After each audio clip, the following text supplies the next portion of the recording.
Hello प्यारे बच्चों, एक बार फिर से बेंजीन 16 में आप लोगों का हार्दिक अभिनंदन है। तो प्यारे विद्यार्थियों, आज हम लेकर आए हैं आप लोगों के लिए 10th क्लास वाले बच्चों के लिए महत्वपूर्ण है आज मिश्र धातु, और इस टॉपिक का अंतिम लेक्चर भी है।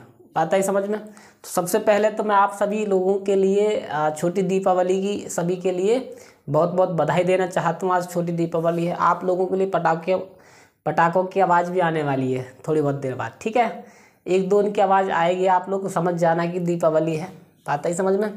तो आज हम लेकर आएंगे बच्चे, क्या लेकर आए हैं टॉपिक का नाम है मिश्र धातु। बात आई समझ में?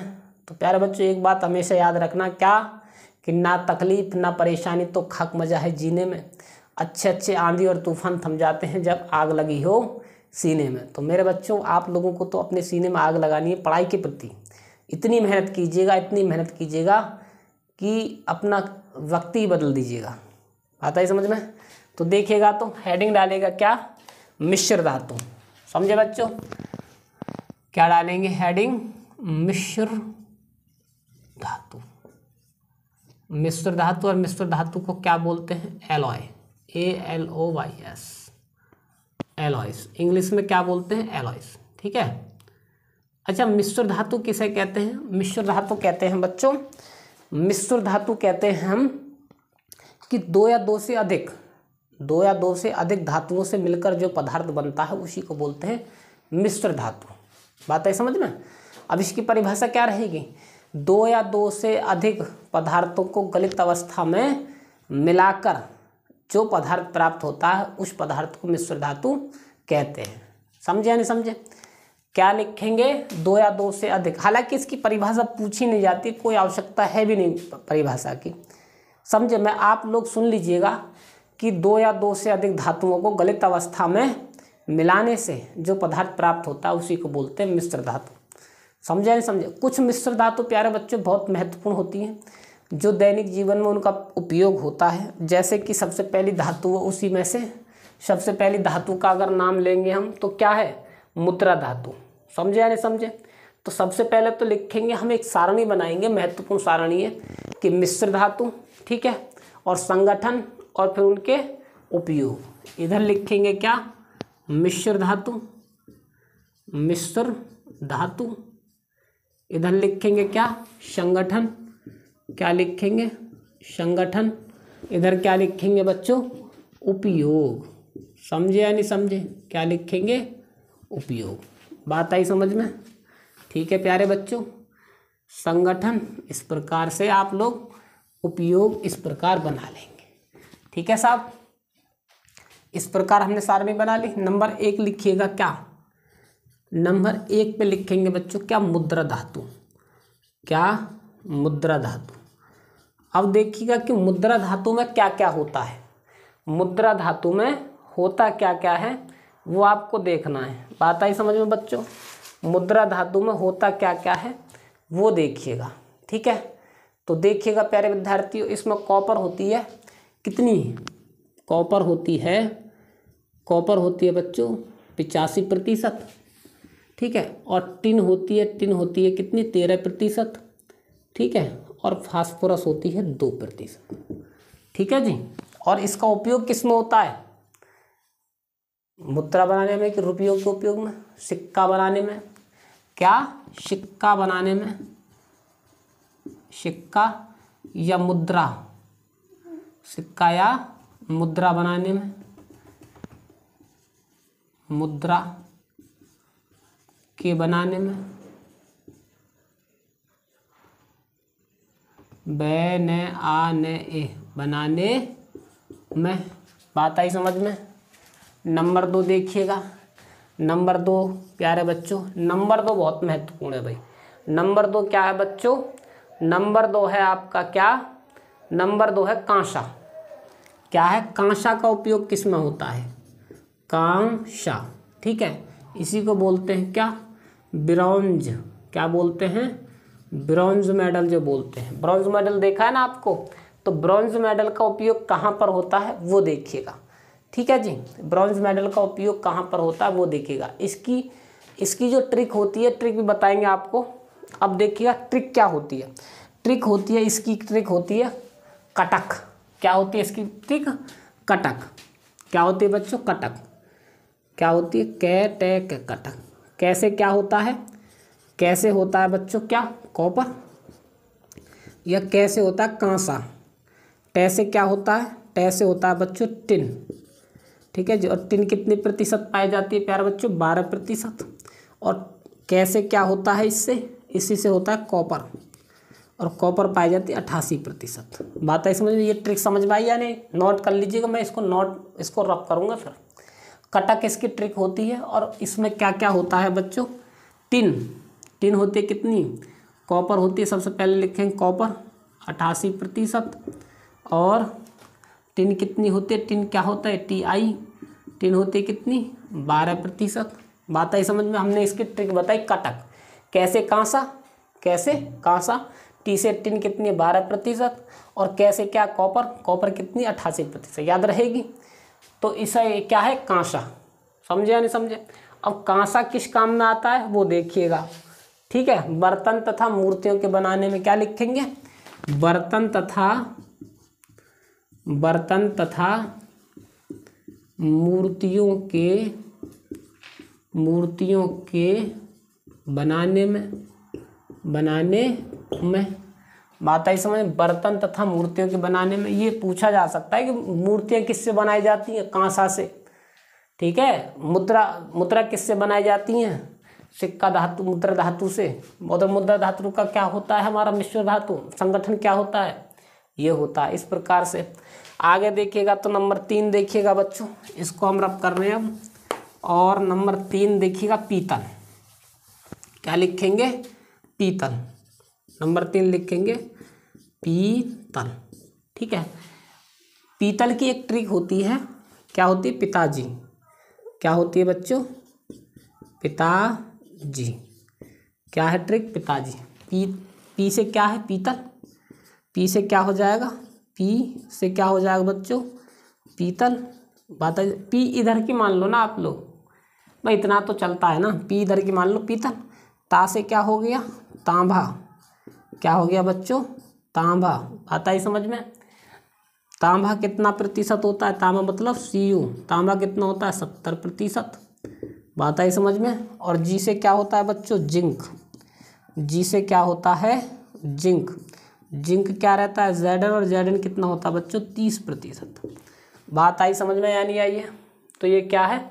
जिंक। तो इस प्रकार इसकी ट्रिक होती है पिताजी। आपको हमारी ट्रिक अच्छी लगती है तो आप लोग याद कर लेना, नहीं तो कोई बात ही नहीं है। बात आई समझ में? नहीं तो कोई बात नहीं, अपनी ट्रिक बना लेना कोई और, ऐसी कोई बात नहीं। अगर आपको हमारी ट्रिक अच्छी लगती है तो याद कर लेना, नहीं तो कोई बात ही नहीं है। इसका पिताजी, तो इसके आगे लिखेंगे क्या? तांबा। तांबा कितना होता है बच्चों? Cu कितने प्रतिशत होता है? 70%। और जिंक कितने प्रतिशत होता है बच्चों? Zn होता है कितने? 30%। बात आई समझ में? अब इसका उपयोग कहाँ पर किया जाता है? पीतल का उपयोग किस चीज़ में होता है पता है आपको? तार कम मशीनों के पुर्जे और बर्तन बनाने में। तार कम मशीनों के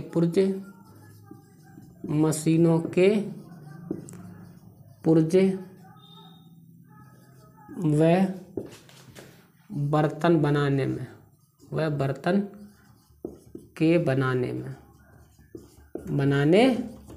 बात आई समझ में? अब इसको हम रब कर रहे हैं नंबर 3 को। यहाँ पर पिताजी को आप लोग नोट कर लेना। ठीक है। आगे देखिएगा तो आगे देखिएगा बच्चों नंबर 4।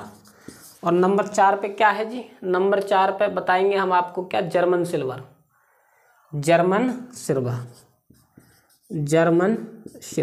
ये भी इम्पोर्टेंट है।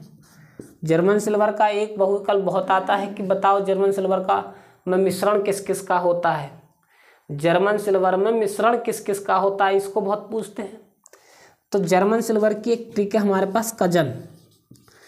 अब मुझे नहीं पता है कि मुसलमानों में जो कजन किसको बोलते हैं, मुझे ये नहीं मालूम है कि कजन किसको बोला जाता है, लेकिन इसकी कजन बोला जाता है। जन मौसी को बोला जाता है, जन मौसी के लड़के को लड़की को बोला जाता है कजन, पर कुछ कजन में बोला जाता है। तो कजन का मतलब क्या है? कैसे क्या हो गया? कॉपर। तो कॉपर कितनी प्रतिशत है बच्चों? 60%। ठीक है। जैसे क्या हो गया जिंक, जैसे क्या हो गया जिंक, जिंक कितने प्रतिशत है, जिंक है 20%।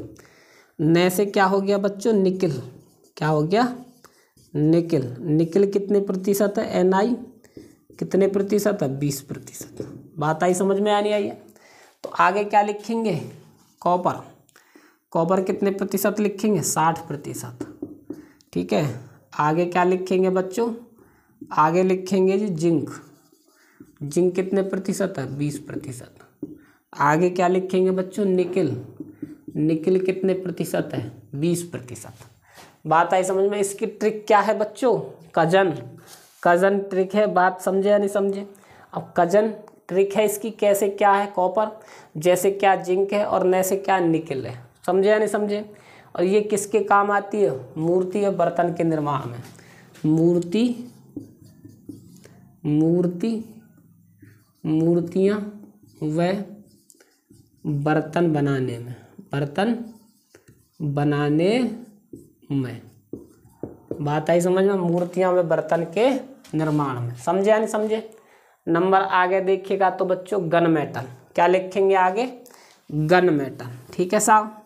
अब गन मेटल का देखिएगा निर्माण किस में होता है, नंबर 5 लिखेंगे प्यारे बच्चों, क्या गन मेटल। जो इम्पोर्टेंट है मैं उसी को करवा रहा हूँ बस, मेटल। गन मेटल का उपयोग कहाँ पर होता है जी, अब उसको देख लीजिएगा, मेटल, गन मेटल का उपयोग देखिएगा कहाँ पर होता है। पहले तो देखिएगा गन मेटल, गन मेटल जो है उसमें संगठन किस किस का होता है, गन मेटल का। ठीक है। गन मेटल में संगठन देखिएगा, कॉपर कितने प्रतिशत होती है बच्चों 88%।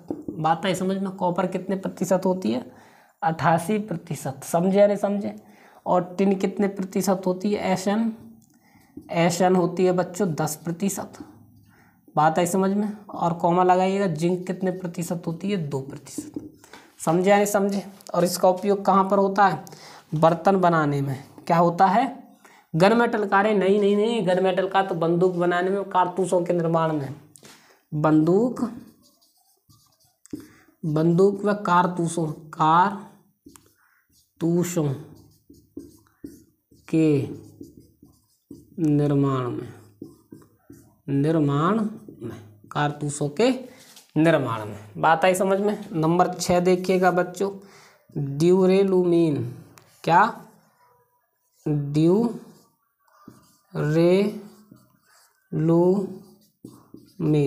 ड्यूरेलुमीन। और ड्यूरेलुमीन का उपयोग वह देखिएगा संगठन क्या होता है बच्चों, एल्यूमिनियम कितनी होती है 95%, एल्यूमिनियम कितनी होती है 95%। आगे देखिएगा तो बच्चों कॉपर कितनी होती है जी, कॉपर होती है 4%। ठीक है। और मैग्नीशियम कितनी होती है बच्चों, कॉमा लगाएंगे, मैग्नीशियम कितनी होती है 0.5%। और बच्चों Mn कितनी होती है बच्चों 0.5%। समझ में आई या नहीं आई है। अब देखिएगा इसका निर्माण देखिएगा, बर्तन के निर्माण में क्या लिखेंगे, बर्तन के निर्माण में, बर्तन के निर्माण में। बात आई समझ में, समझे या नहीं समझे बच्चों। तो हमने ये 4-5 कराए जो अक्सर पूछे जाते हैं। सबसे ज़्यादा पूछा जाता है कि जर्मन सिल्वर में किसका संगठन होता है, सबसे ज़्यादा इम्पोर्टेंट है ये। तो इसमें जर्मन सिल्वर में सिल्वर ही नहीं रहता है, सिल्वर नाम देता है, देखो जर्मन सिल्वर में सिल्वर नाम है, लेकिन सिल्वर में सिल्वर ही नहीं होती है। देखिएगा कॉपर है, जिंक है, निकिल है, लेकिन एजी नहीं होती। बात है समझ में, ये इंपॉर्टेंट क्वेश्चन है।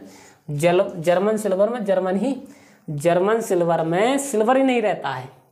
ठीक है। इसमें क्या क्या रहते हैं, कॉपर रहती है, कॉपर हमारी 60% और जिंक रहती है 20%, निकल होती है 20%। मुद्रा धातु में देखिए, कांसा में देखिएगा, सबका उपयोग देखिएगा, ये सब पूछे जाते हैं। समझे नहीं समझे। तो प्यारे बच्चों ये जो यहाँ पर है चैप्टर हो गया ख़त्म, फिनिश। अब लेकर आएंगे हम आप लोगों के लिए अगला चैप्टर, और बहुत ही महत्वपूर्ण टॉपिक है। उस चैप्टर का नाम रहेगा कार्बन व उसके यौगिक। उसी में पढ़ाएंगे हम आप लोगों के लिए अब IUPAC, जो महत्वपूर्ण है। समझे या नहीं समझे बच्चों। तो मिलते हैं आप लोगों के लिए अगली क्लास में, और तब तक के लिए अगर हाँ आप लोगों के लिए हमारी वीडियो अच्छी लगती है तो एक काम कीजिएगा, लाइक और शेयर और सब्सक्राइब कर दीजिएगा बच्चों, हमें मोटिवेशन और ऊर्जा मिलती है। जब आप सब्सक्राइब करेंगे और लाइक करेंगे तभी तो हम आप लोगों के लिए आगे वीडियो अपलोड करेंगे, क्योंकि फिर हमारा मन लगेगा आपको बनाने में। जब आप लोग ही हमें सपोर्ट नहीं करेंगे तो फिर हम डीमोटिवेट हो जाएंगे, समझ में आई ना। हम आपको जब मोटिवेट कर रहे हैं तो आप भी हमको मोटिवेट कीजिएगा, आप हम लोग हमारी हेल्प कीजिएगा। बात है समझ में। तो प्यारे बच्चों, मिलते हैं अगली क्लास में, तब तक के लिए धन्यवाद।